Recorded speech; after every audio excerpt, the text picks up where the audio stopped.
La excelencia del conocimiento de Cristo, por Austin Sparks. Capítulo 1. Una puerta grande y eficaz. Lectura. Filipenses 1. Estimo todas las cosas como pérdida, por la excelencia del conocimiento de Cristo Jesús, mi Señor, por amor del cual lo he perdido todo, y lo tengo por basura, para ganar a Cristo. Filipenses 3:8. La lucha por un continente. La carta a los Filipenses ocupará principalmente nuestra atención, pero antes de eso, en realidad estaremos más en ese capítulo que pone delante de nosotros el establecimiento del testimonio del Señor en Filipos, a saber, el capítulo 16 del libro de los Hechos. Creo que las muy pocas personas del Señor que lo han leído no han sido impresionadas muy profundamente con la pequeña carta a los Filipenses. Es una de las gemas de la Escritura, y probablemente su característica excepcional es que más que en cualquier otra instancia, el apóstol vio posible abrir su corazón ampliamente y simplemente derramar una corriente de afección. En ningún otro lugar lo encontramos en ese asunto tan irrestricto. Hay cosas especiales sobre estos creyentes filipenses que hacen que eso sea posible y que le hacen hablar. Cuando eso es reconocido como frente a su gran dificultad en abrir su corazón en muchas otras direcciones, el anhelo, pero la inhabilidad por motivo de condiciones que prevalecían, por motivo de tanto que tenía que ser tratado que no era según la mente del Señor, todo lo cual lo fortalecía en su deseo de entrar en el toque más personal en la vida del Señor, digo que cuando reconocemos eso, somos obligados a concluir que los filipenses representaban algo muy precioso para el Señor.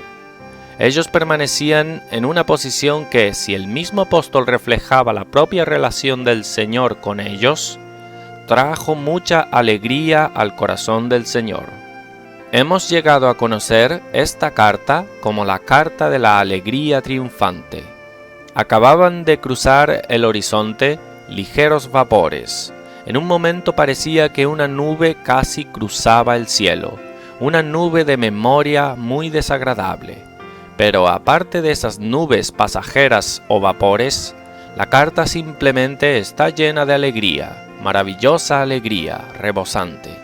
Y si estos filipenses eran la razón de ello, como sin duda lo eran, recordando las condiciones y la posición del apóstol en ese momento, entonces ciertamente ellos presentaban algo en lo que el Señor tiene mucho deleite, algo que permanece para el Señor como siendo de gran valor para Él.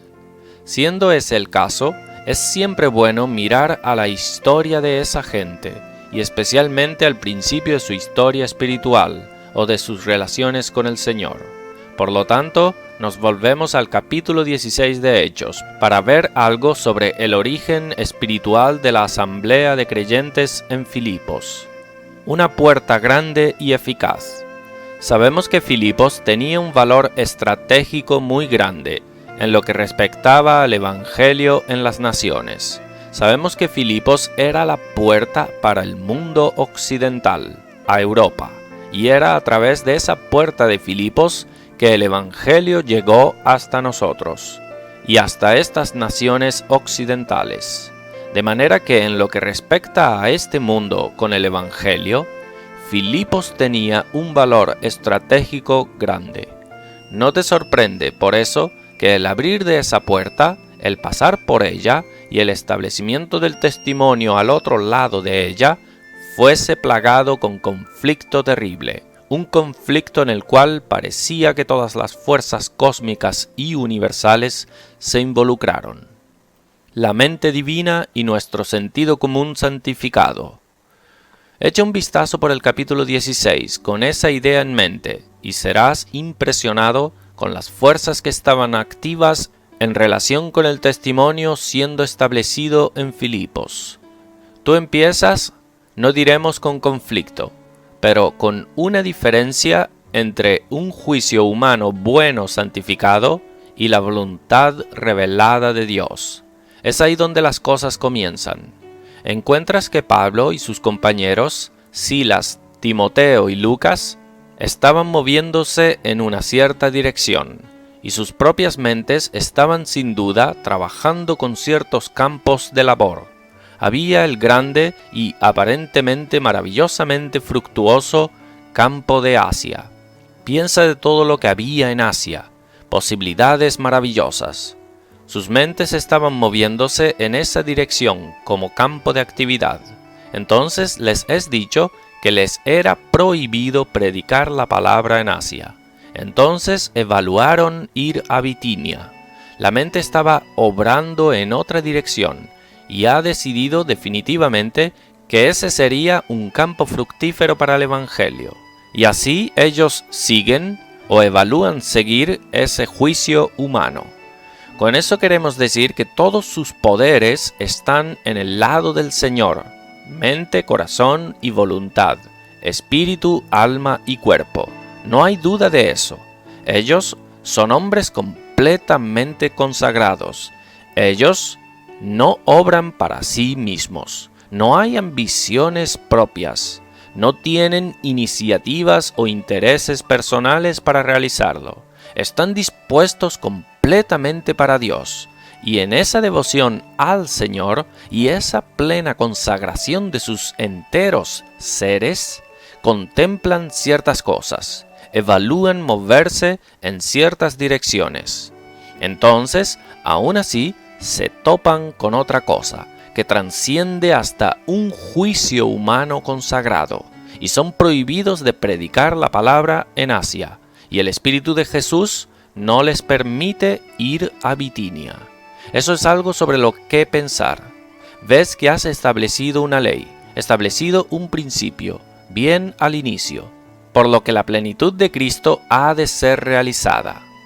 Creo que esa es una ley básica de esta misma cosa que estamos viendo, la excelencia del conocimiento de Cristo. No deseamos quedarnos con eso por mucho tiempo. Lo mencionamos como algo de lo que tomar nota. Oímos personas razonar de esa manera en estos días. Bien, usa tu sentido común santificado. Ellos dicen, como si eso fuera la última palabra sobre dirección. Pero aquí es claramente revelado que hay algo que transciende el sentido común santificado. Hay una voluntad revelada de Dios que es distinta hasta del mejor juicio humano consagrado. A menudo una posición como esta surge, y evaluamos proceder conforme encomendado a nosotros por nuestra misma devoción al Señor. Todos estamos dispuestos para el Señor, estamos consagrados al Señor, estamos completamente seguros que no actuamos por ambiciones personales y que no es que tengamos planes propios nuestros que estamos intentando llevar a cabo, pero realmente estamos dispuestos para el Señor. Y por motivo de eso, permitiríamos nuestras propias actividades de nuestra mente y corazón y voluntad en los intereses del Señor, para dictar nuestro curso, para crear nuestra política, y pensaríamos que el celo por el Señor, la devoción al Señor, el corazón consagrado al Señor, garantiza hacer cualquier cosa que venga a nuestra mente para el Señor. Aún así, a menudo vivimos para descubrir que ese no es el camino más fructífero, que hasta ese celo por el Señor puede significar que el fruto es mucho menor que el que debió haber sido. Las cosas que difieren. Por la capacitación del Señor, estamos buscando mantenernos muy cerca del texto de la carta a los Filipenses. Y en ese capítulo parece que, aunque no sugerimos que esta relación estaba en la mente del apóstol, en la mente del Espíritu Santo hay una relación subyacente entre lo que hemos acabado de mencionar como un principio y esa palabra del apóstol a los Filipenses, para que distingáis entre las cosas que son excelentes. El apóstol está diciendo que no se trata de discriminar o discernir entre lo correcto y equivocado, lo bueno y lo malo. Esto no es lo que está a la vista en absoluto. Él está hablando en las excelencias. Hay un nivel muy elevado aquí. Él habla sobre la excelencia del conocimiento. La palabra realmente es supereminencia. Pueden haber cosas muy eminentes en Cristo y en la vida cristiana, pero Pablo está en busca de la supereminencia, la trascendencia, la excelencia del conocimiento de Cristo, algo por encima de la media. Y por eso les dice, no que ellos puedan discernir, juzgar, discriminar entre lo bueno y lo malo, lo correcto y equivocado, las cosas que son del Señor y las cosas que no son del Señor, sino que puedan ser capaces de discriminar entre las cosas buenas y las cosas mejores, o las mejores cosas y las cosas que no solo alcanzan lo mejor, sino las que son superiores. Es bueno dedicarse de todo corazón al Señor, consagrado por completo al Señor. Es muy bueno tener un espíritu, alma y cuerpo, mente, corazón y voluntad consagrados, y todos tus poderes al Señor. Pero hay algo por encima de eso, y ese algo por encima de eso es que el Espíritu Santo puede ser mejor aún incluso que nuestro mejor juicio consagrado y santificado.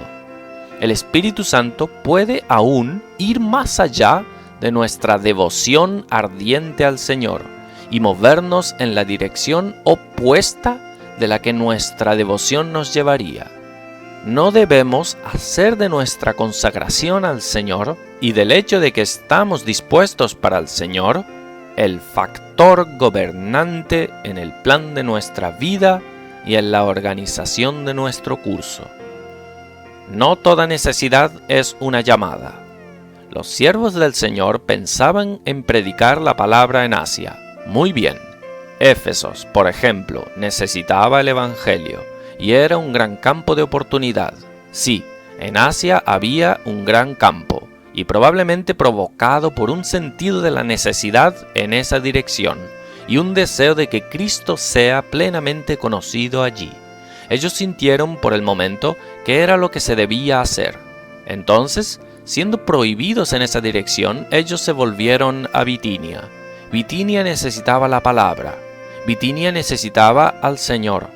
Ciertamente la situación en Bitinia constituía una llamada. No toda necesidad constituye una llamada. Muchos de los siervos del Señor creen que porque haya una necesidad, hay una llamada.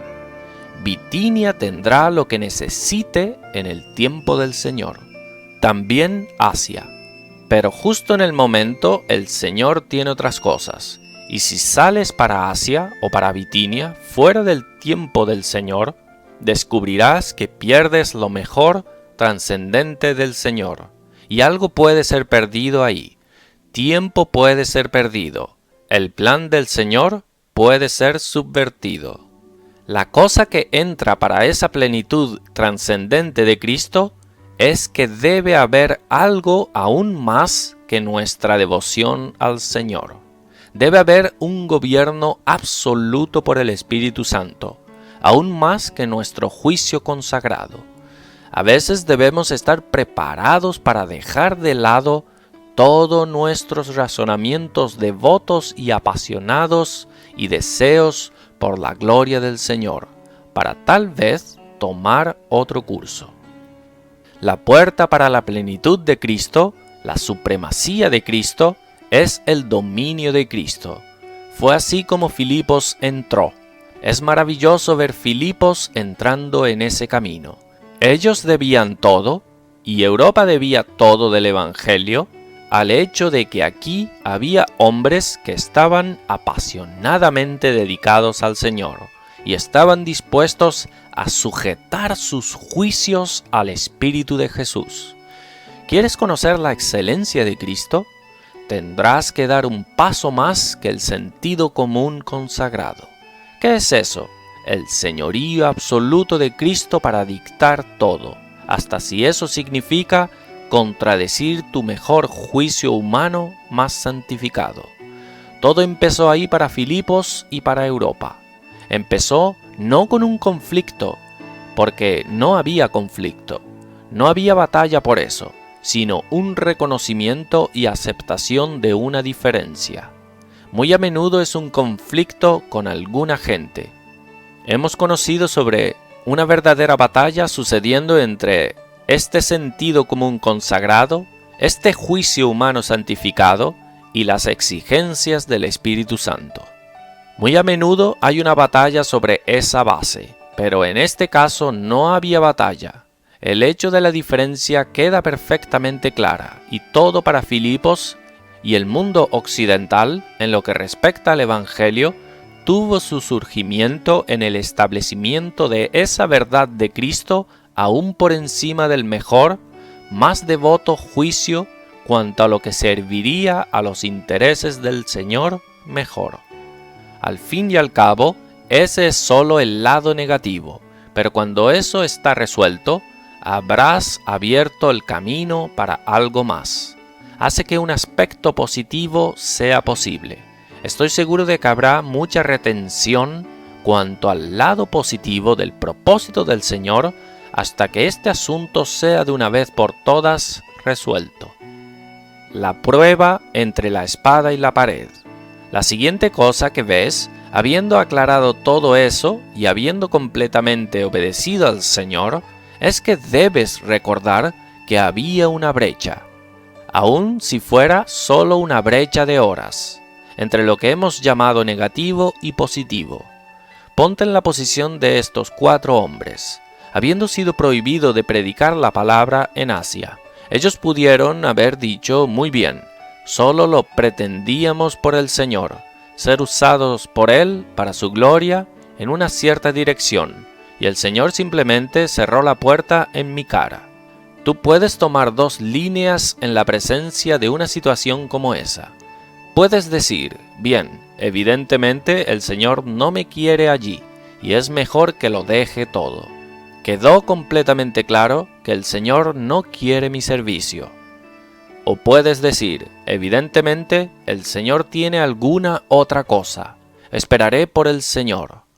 Estos 2 hombres se movieron en otra dirección para ver si ese era el camino.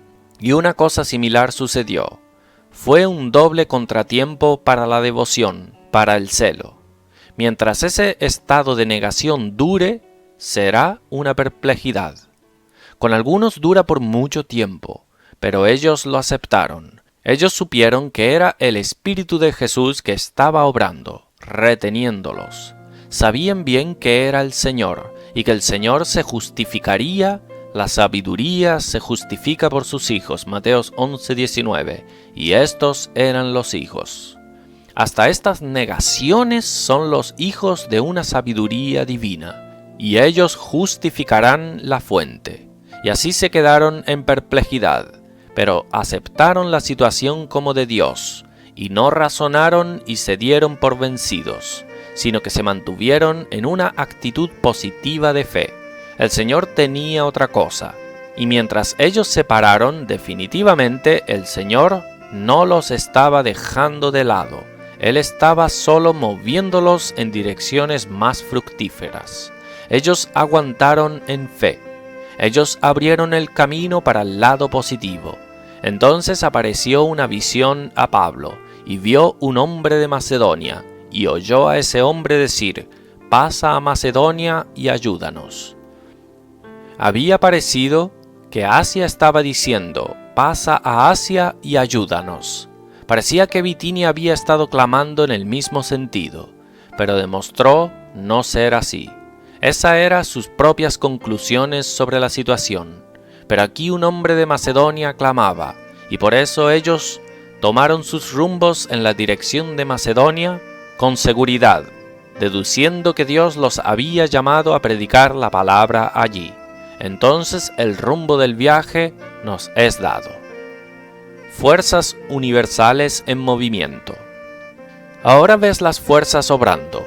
Están las fuerzas que podrían ser fuerzas de conflicto, hasta en el hombre natural consagrado y el gobierno del Espíritu Santo.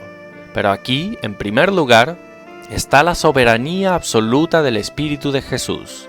Y entonces otra fuerza, una visión le apareció a Pablo. El cielo está entrando por la soberanía del Espíritu Santo en vida. Este es un principio verdadero en la palabra de Dios. Jesús saliendo del agua y orando. Los cielos se le abrieron, el Espíritu lo iluminó, la voz celestial es oída. Los cielos entrando por el Espíritu en una vida que está totalmente bajo el gobierno celestial. La visión, ese es el cielo. Pero nunca consigues una situación como esa por mucho tiempo antes que el infierno se ponga de manifiesto. Justo como en el caso del Señor Jesús, el Espíritu del cielo entrando en el desierto y el diablo luego siguiéndolo, entonces aquí Satanás entra luego en escena y tenemos varias formas en las que él obra. Simplemente las mencionamos y seguimos. Está esta pobre niña, esta esclava del templo, poseída por un espíritu maligno, bajo el dominio del diablo, y un movimiento muy sutil del diablo, patrocinando los siervos de Dios y el Evangelio, y se alía con las cosas del Señor. Ella clamaba: estos hombres son los siervos del Dios Altísimo, que les proclaman el camino de salvación. Esto hizo ella por muchos días. Entonces está la acción del apóstol, tocando el punto más sensitivo en la civilización, el bolsillo de un hombre, y la revuelta de los poderes que hay en esta tierra. Ves los diferentes instrumentos y métodos del enemigo. El final de esa fase fue que Pablo y Silas acabaron en la mazmorra, en la prisión.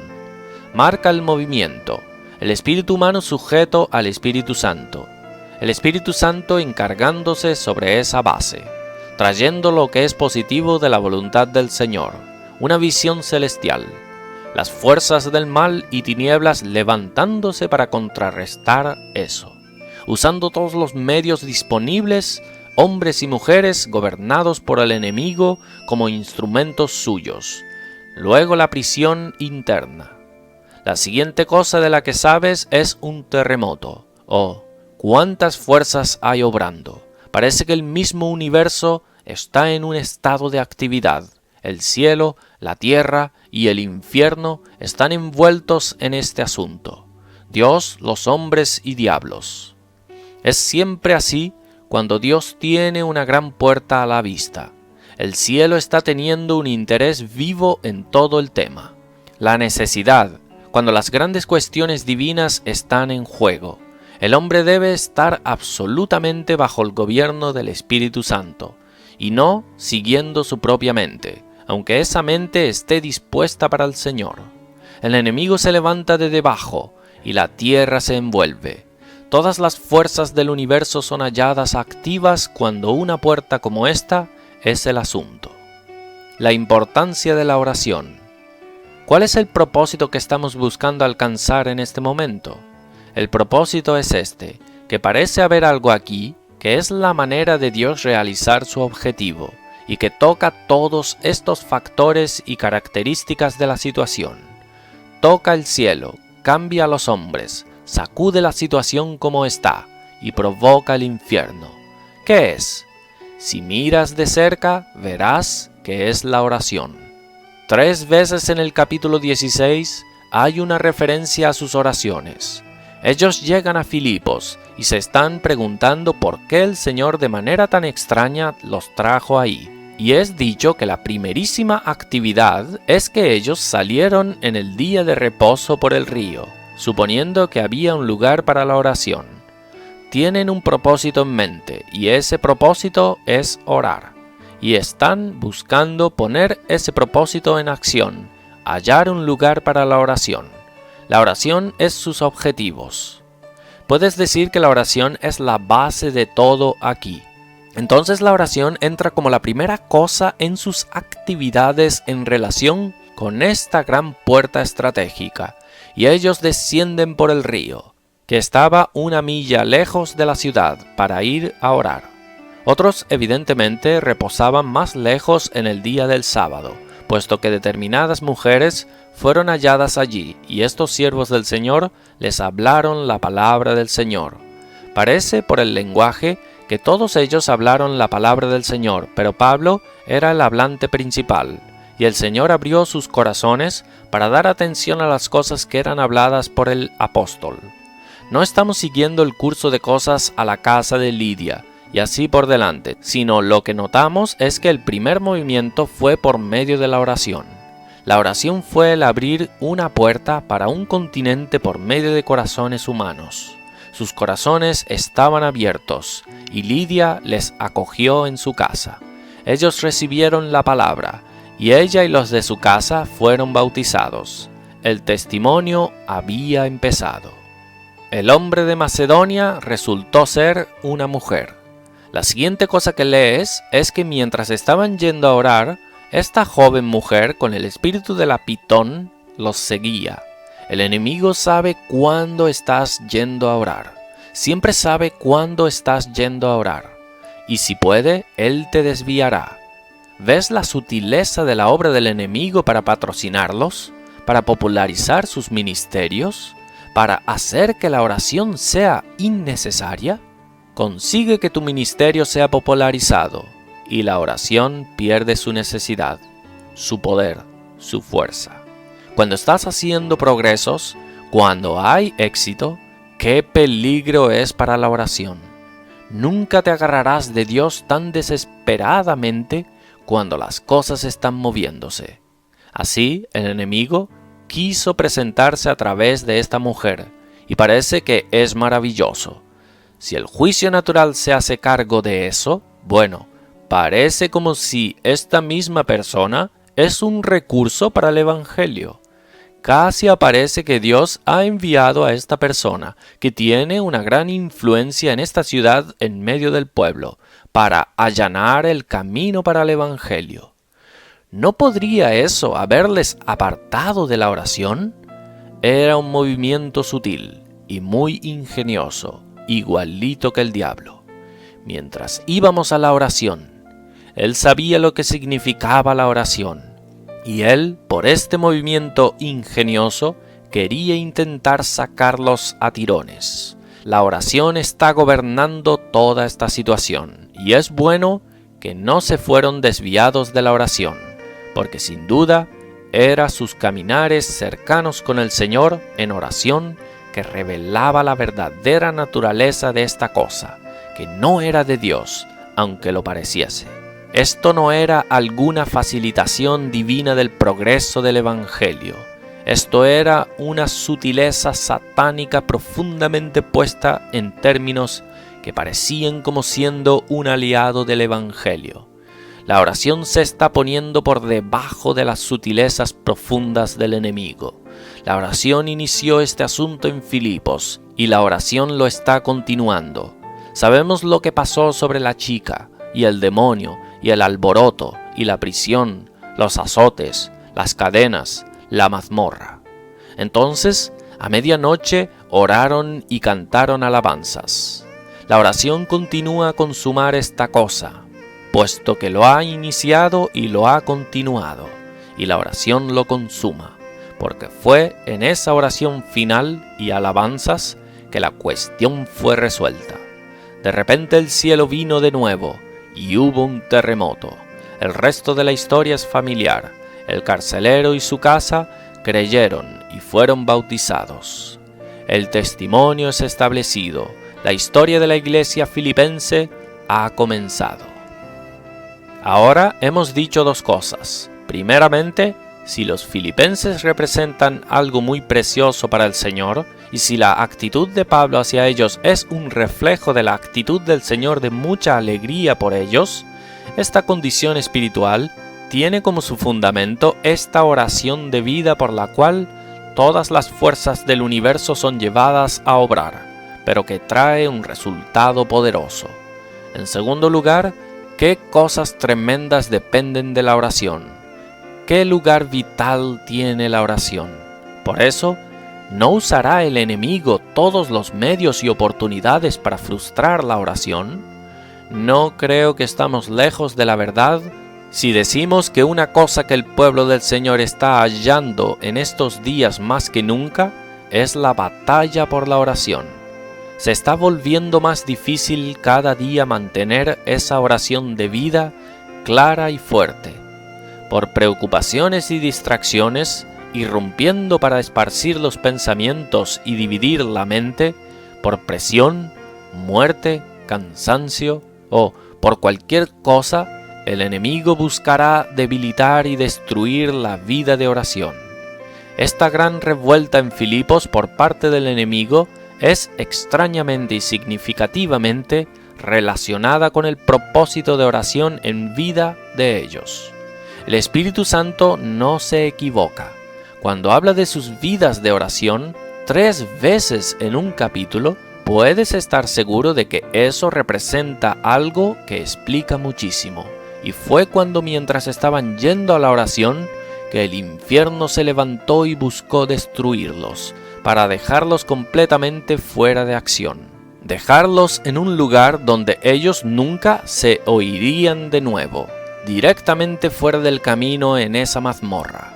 ¿Y no hemos descubierto que el enemigo ha intentado ponernos en una mazmorra como esa cuando hemos tenido el propósito de orar?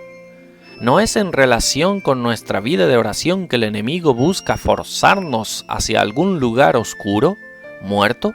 Sí, lo es. Sabemos mucho sobre eso, pero recordemos que es sobre este asunto que las grandes oportunidades y propósitos estratégicos de Dios dependen. Aquí está un continente tocado por esta vida de oración en Hechos 16. El abrir de la puerta hacia un nuevo mundo con el Evangelio está vinculado con esta oración, este propósito de orar, y es siempre así. Tienes que combatir hacia cada nueva esfera, en cada nuevo pedazo de territorio, por oración poderosa. Y si el enemigo consigue frustrar, impedir y paralizar esa oración, él habrá conseguido cerrar esa puerta, o mantenido cerrada. Tenemos que encarar esto de una nueva manera. Muchos de nosotros estamos conscientes de la verdad de lo que hemos estado diciendo, y que hay cuestiones grandes para el Señor todavía en sus intereses en este mundo que dependen de la vida de oración de su pueblo. Y el enemigo está ahí contra esa vida de oración por motivo de esas cuestiones. Que el Señor ponga en nuestros corazones que no solo, y por esto no desestimamos el asunto, el dar una entrada para el Evangelio, sino el llevar a un pueblo a la plenitud de Cristo, alcanzar esa excelencia del conocimiento de Cristo Jesús, que haya una poderosa resistencia y haya una llamada para un propósito tremendo y persistencia en oración. Puede que haya un punto alcanzado donde parece que el enemigo ha marcado y estamos en la mazmorra, pero tenemos que rechazar la derrota, y aunque sintamos que el enemigo por el momento nos ha encerrado y aislado, la fe ahí debe agarrarse del Señor y permanecer por la realización final de lo que está en su corazón. La batalla por los santos. Estoy persuadido de que en nuestros días existe una batalla igualmente de grande siendo luchada por el enemigo contra los santos, llegando al pleno conocimiento de Cristo como nunca hubo contra gente llegando a algún conocimiento de Cristo en absoluto. Si han habido batallas y el enemigo ha extendido su poder para impedir que el Evangelio llegue a un determinado territorio, él está haciendo lo mismo con intensa actividad contra los que han recibido el Evangelio, llegando a la plenitud del Evangelio. Parece que tiene mucho en sus manos también en este campo, y que lo usa bien, y lo usará bien contra lo mejor. Somos salvos, tenemos al Señor, sabemos que nuestros pecados están perdonados, sabemos que toda nuestra situación con Dios está bien. ¿Qué más necesitamos? Vamos a seguir con la obra de llevar a los demás a conocer a Cristo de la misma manera. Y esa es solo una manera tranquila de dejar de lado las grandes esferas de esa plenitud de Cristo de la cual el apóstol habla aquí. Aquí está un hombre con al menos 60 años de edad, después de 30 años de la mayor búsqueda intensa por Cristo, diciendo que más que nunca en su historia, Era su pasión conocer a Cristo, las excelencias, la supereminencia de Cristo Jesús, su Señor. Pablo no habría estado de acuerdo con personas que dijesen: es bueno lo suficiente ser salvo. No nos preocupemos sobre nada más, sino en trabajar para ver a los hombres salvos. Hay infinitamente más allá de ser salvo en ese sentido inicial, y parece que el enemigo usa lo bueno. Es bueno ser salvo, contra lo mejor. Y por eso el apóstol está diciendo: para que seas capaz de discernir entre las cosas que difieren. Puede ser una cosa excelente ser salvo, y lo es, pero hay una supereminencia, y el enemigo está contra esa supereminencia de Cristo, esa excelencia, eso que realmente excede todas las excelencias. Está contra eso, y existe una gran batalla, y aquellos de nosotros a quienes el Señor encomienda el ministerio de liderazgo, no solo almas para el conocimiento de la salvación, sino los salvos que pertenecen a Él a la plenitud de Cristo, hallarán que el diablo pelea eso con fuerza terrible, y el único camino para vencer es la oración, y más oración, y aún más oración. Y será la mismísima vida de oración el objeto del antagonismo y actividad del enemigo. Mientras decimos estas cosas los unos a los otros, las conocemos muy bien, pero tenemos que asegurarnos de que todo sea fundado sobre eso. ¿Dónde empezó todo? Bien, es claro, empezó en los consejos eternos de Dios, en los actos soberanos de Dios, pero está el otro lado. Hasta los consejos eternos y los actos soberanos de Dios dependen de nuestra vida de oración. Si tú fueras un apóstol Pablo, elegido, escogido para tu obra, no podrías automáticamente y mecánicamente cumplir tu propósito de vida ignorando la oración. Y hasta el Cristo de Dios halla las realizaciones de su gran propósito redentor requiriendo noches de oraciones. ¿Y cuánto más nos es necesario a nosotros? El énfasis, entonces, es el impacto cósmico de la oración, el poder universal de la oración, el valor estratégico de la oración. Recuerda que resultados tremendos dependen de la fidelidad en la oración.